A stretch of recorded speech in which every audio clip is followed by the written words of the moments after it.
Question number 61। एक शंकु को अक्ष के मध्य बिंदु से होकर दो भागों में बांटा जाता है तो दोनों भागों के आयतन का अनुपात क्या होगा। तो एक शंकु है, तो ये मतलब पहले वाले की ऊंचाई एक मध्य भाग कर ले तो 1 2 कर ले, तो त्रिज्या का भी अनुपात वही होगा और ऊंचाई, क्योंकि तो वॉल्यूम जो आएगा वो 1 8 टोटल आएगा, मतलब ये भाग 1 होगा और 7, मतलब आंसर जो आएगा वो 1:7 आएगा। Question number 62। दो समबाहुभुज की भुजाएं 1 2 के अनुपात में है, अंतःकोण 3 4 में है, तो बहुभुज की भुजाओं की संख्या, और ऑप्शन जो दिया गया है वो 10 20 दिया गया है, 4 8 दिया गया है, 3 6 दिया गया है और 5 10 दिया है। तो भुजाओं का अनुपात तो दिख रहा है हर जगह, तो हम लोग अंतःकोण दिया गया है कि ये 3 4 में होना चाहिए। तो एक तो तरीका ये था कि n-2/n × 180 और 2n-2/2n × 180 जो है वो 3/4 कर दें, तो n और 2n निकाल सकते हैं। लेकिन मुझे ज़्यादा आसान लगता है कि 22 से कोण निकालें, यहाँ 36 होगा और यहाँ आ जाएगा 18, मतलब इंटरनल एंगल जो आएगा 144 162, 3 4 का अनुपात नहीं मिलेगा। यहाँ आ जाएगा 90 और 45, मतलब कि 90 और 135, 3 4 नहीं मिल रहा है। ये आ जाएगा 120 और 60, मतलब कि 60 और 120, 3 4 नहीं आ रहा, मतलब यही आएगा, चेक भी कर लें। तो 5 से भाग देंगे तो 72, मतलब 108, इंटरनल एंगल 36 यानी 144, ये 3 4 का अनुपात में है यानी 5 10 आ जाएगा। ऑप्शन से करना ज्यादा आसान दिख रहा है। Question number 63। समद्विबाहु त्रिभुज में प्रत्येक बराबर भुजा तीसरे भुजा से दुगनी है और समद्विबाहु त्रिभुज और समबाहु त्रिभुज का परिमाप समान है, तो क्षेत्रफल का अनुपात क्या होगा। तो हम लोग ये करें, इसको 2a मान ले तो ये दुगना 4a हो जाएगा, ये a होगा ये a होगा, तो 16 - 1 यानी कि आ जाएगा 15a √15a आ जाएगा।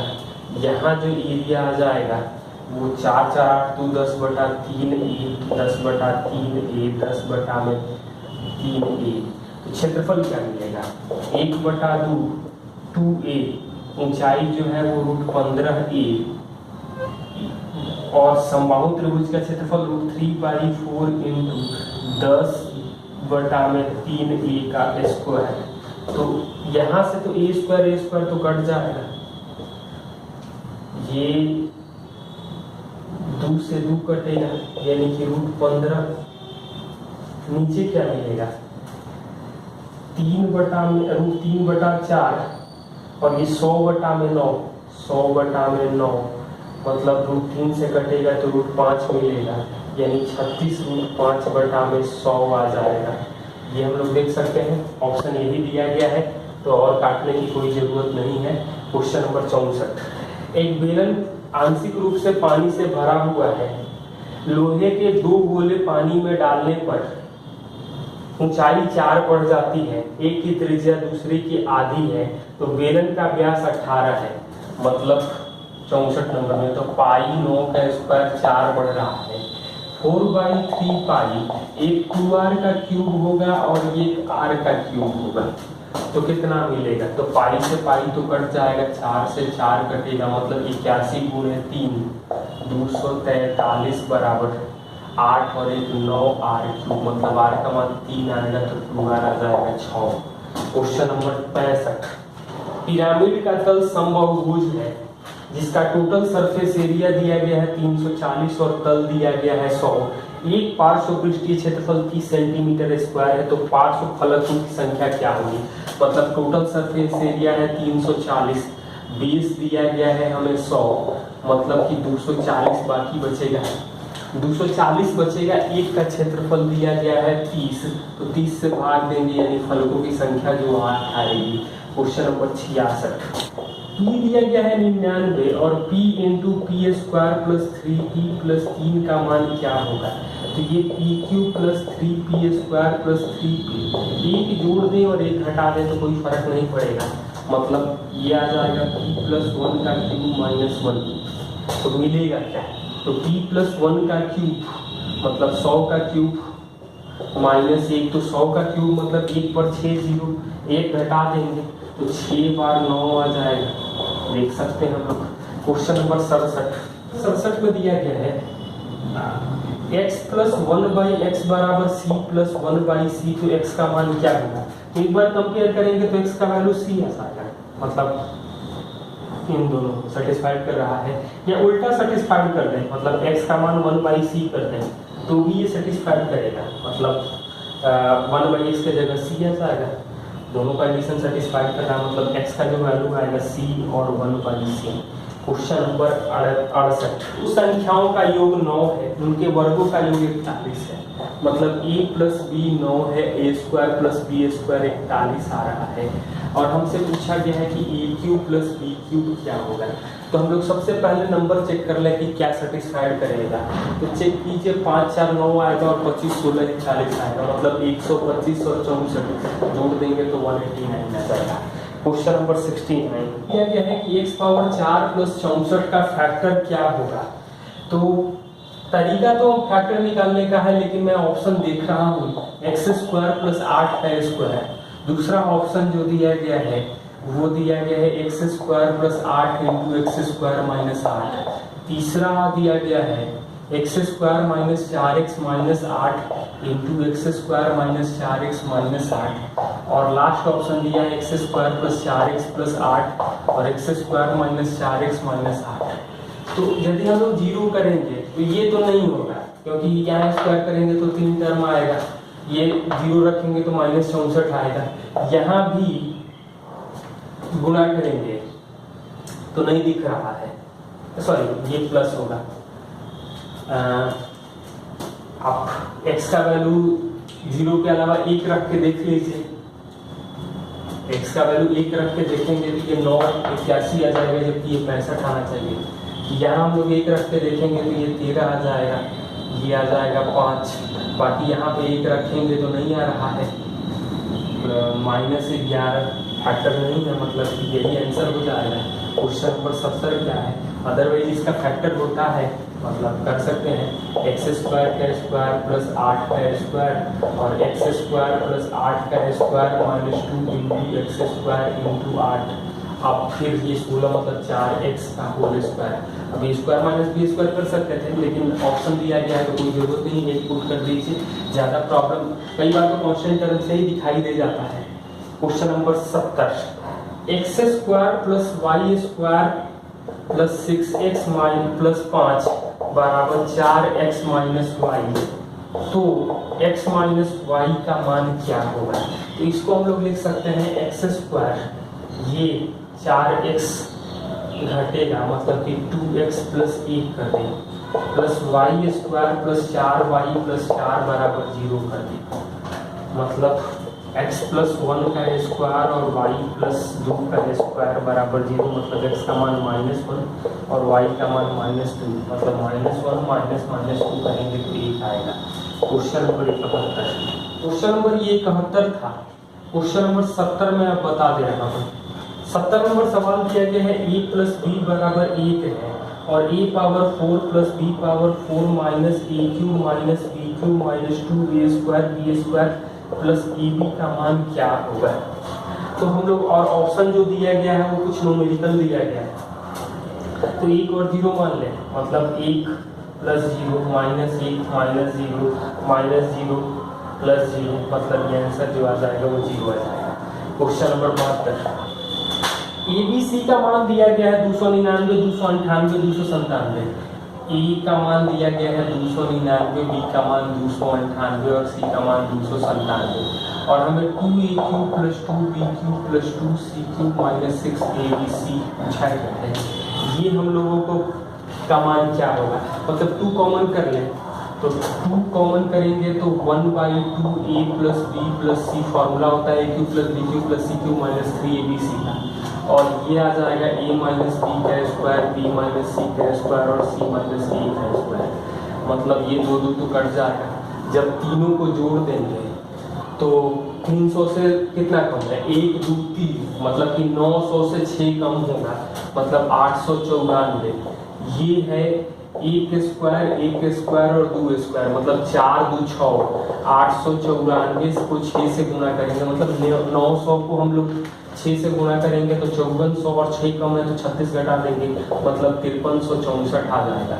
Question number 73 x plus 1/x दिया है √3, x प्लस 1/x दिया गया है √3 और हमसे पूछा गया है x power 12 x power 18 x power 12 x power 6 plus 1। इसलिए क्वेश्चन मेरे असाइनमेंट में भी है, आप लोग देख सकते हैं। तो इसका क्वेश्चन जब सॉल्व करेंगे तो x³ प्लस 1/x³ जो आएगा वो 0, √3 का क्यूब माइनस 3√3 यानी x पावर 6 प्लस 1 जो आएगा वो 0 आएगा। x पावर 12 कॉमन करेंगे तो x पावर 6 प्लस 1 और x पावर 6 प्लस 1 दोनों टर्म 0 0 आ जाएगा, ये आंसर 0 आ जाएगा। क्वेश्चन नंबर 74 x बराबर 1 प्लस √2 प्लस √3 और हमसे पूछा गया है 2x power 4 minus 8x³ minus 5x square plus 26x minus 28 का मान क्या होगा। तो सबसे पहले तो हम लोग इसको x माइनस 1 का स्क्वायर करेंगे तो √2 प्लस √3 का स्क्वायर मतलब x square minus 2x plus 1 बराबर 5 प्लस 2 √6 आ जाएगा। मतलब हम लोग कह सकते हैं x square minus 2x minus 4 बराबर 2 √6। भाग देने में भी मैं थोड़ा सा आप लोगों को कुछ समझा रहा हूँ। x square minus 2x minus 4 आप लिखिए मतलब यहाँ 2x स्क्वायर हो जाएगा मतलब 2x पावर 4 माइनस 4x³ मतलब कि x square minus 2x minus 4 अभी रखिए। तो देखिए 4x पावर 2x पावर 4 हो गया माइनस 4x³ जबकि लाना है हमें माइनस 8 यानी कि हम माइनस 4x से गुणा कर दें। इसके बाद x³ का काम खत्म कर दिए minus 8x square plus 8x square यानी कहानी खत्म हो गई। तो लेकिन हमें minus 5 x square minus 2x minus 4 मतलब माइनस 5x स्क्वायर लाना है तो 5x स्क्वायर का भी काम हो गया।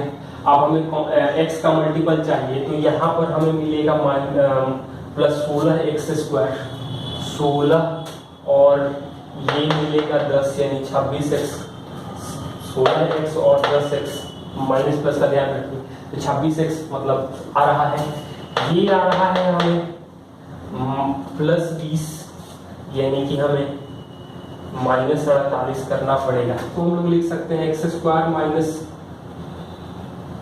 2x minus 4 into 2x square minus 4x minus 5 minus 48 का मान क्या होगा। तो इसका तो मान दिया गया है 2√6 दिया गया है मतलब इसको हम लोग लिख सकते थे इतने वाले भाग को 4 प्लस 2√6 मतलब 8 प्लस 4√6 माइनस 5 माइनस 48 तो गुणा करेंगे तो क्या आ जाएगा सॉरी 5 है तो 3 दूनी का 6√6 ये आ जाएगा 48 माइनस 48 यानी ये दोनों तो कट जाएगा 6√6 आ जाएगा। आप लोग डिवाइड करके भी देख सकते थे, मुझे ये आसान दिखता है। क्वेश्चन नंबर 75 2r बराबर h plus √h square plus r square. तो h और r का रेशियो क्या होगा मतलब इसको माइनस कर लें तो 4r square plus h square minus 4rh बराबर h square plus r square. तो h स्क्वायर तो कट जाएगा मतलब 3r स्क्वायर बराबर 3hr आएगा। तो r और h का रेशियो जो आएगा ये 4 है तो ये रेशियो जो आएगा वो 4:3 का आएगा। समबाहु त्रिभुज का केंद्रक मतलब समबाहु त्रिभुज का केंद्रक जी है, प्रत्येक भुजा 6 है तो AG का मान क्या होगा। तो AG मतलब ये ABC है तो हाइट जो आ जाएगी √3/2 इंटू 6 मतलब 3√3। AG पूछा है तो 2 मतलब AG का मान जो आएगा वो 2√3 आ जाएगा और GD का मान जो भी नाम दे रहे हैं तो वो √3 आ जाएगा क्योंकि 2 1 में डिवाइड करता है। क्वेश्चन नंबर 77 PQ वृत्त की एक स्पर्श रेखा T बिंदु पर स्पर्श करती है। तो पी क्यू पी बिंदु पर स्पर्श करती है। आर और एस वृत्त पर दो बिंदु हैं, आर और एस वृत्त पर दो बिंदु हैं और इस प्रकार है कि टी आर बराबर T S. Angle R S T 65 है, आर एस टी ये 65 है। तो हमसे पूछा गया है एंगल पी टी एस क्या होगा, पी टी एस। तो ये 65 है, मतलब ये 65 होगा, ये भी 65 होगा, तो ये बाहर 65 होगा, तो ये 65 होगा। तो पी टी एस मतलब ये पूरा भाग, तो ये बाहर 65 है, मतलब ये 115 डिग्री आएगा। एंगल पी टी एस आ जाएगा 115 डिग्री। कुछ ए बी सी में ए सी बराबर बी सी, ए बी सी में ए सी बराबर बी सी और ए बी सी 50 है, ए बी सी ये 50 डिग्री दिया गया है। भुजा बी सी को डी तक बढ़ाया गया है, भुजा बी सी को डी तक बढ़ाया गया है कि बी सी बराबर सी डी, बी सी बराबर सी डी। तो आज हम लोग ये देख सकते हैं ये 50 है तो ये भी 50 होगा, मतलब ये आ जाएगा हमें बाहरी 100, ये 80 आ जाएगा। ये दोनों बराबर हैं, मतलब कि ये आ जाएंगे 40 40। तो एंगल बी ए डी जो आ जाएगा वो 50 40 90 आ जाएगा। क्वेश्चन नंबर 17 है, वृत्त में ए बी व्यास है, पी क्यू जीवा है, जो व्यास नहीं एक दूसरे को एक्स पर लंबतः काटते हैं। ए एक्स और बी एक्स 3:2 के अनुपात में है, मतलब ए बी व्यास है, पी क्यू एक जीवा है। तो पी क्यू एक जीवा है तो पी क्यू एक्स पर काटते हैं, जो 3:2 में काटते हैं। वृत्त की त्रिज्या 5 है, तो 5 है मतलब कि ये 3:2 में काटते हैं, मतलब कि ये भाग होगा, मतलब ये 6 होगा, ये 4 होगा। ये तो 5 है, मतलब ये भाग 1 आएगा बीच वाला। तो पी क्यू की लंबाई जो आएगी 2, 5 स्क्वायर माइनस 1 स्क्वायर, तो 25 माइनस 1 24, 24 का वर्गमूल 2 रूट 6, 2 से गुणा करेंगे मतलब 4 रूट 6 आ जाएगा। तो दिया गया है त्रिभुज ए बी सी एक त्रिभुज है, पी क्यू एक रेखाखंड है जो ए बी को पी और ए सी को क्यू पर काटती है। तो A B C A B को पी पर काटती है और बी सी ए सी को क्यू पर काटती है। पी क्यू समानांतर है बी सी के। ए पी बी डी का अनुपात 3:5 है, ये 3:5 है, मतलब ये टोटल 8 होगा। पी क्यू दिया है 18, मतलब ये 18 दिया है 3 के लिए, तो बी सी तो 3 के लिए 18 दिया गया है, मतलब 8 के लिए आ जाएगा हमारा 48 सेंटीमीटर।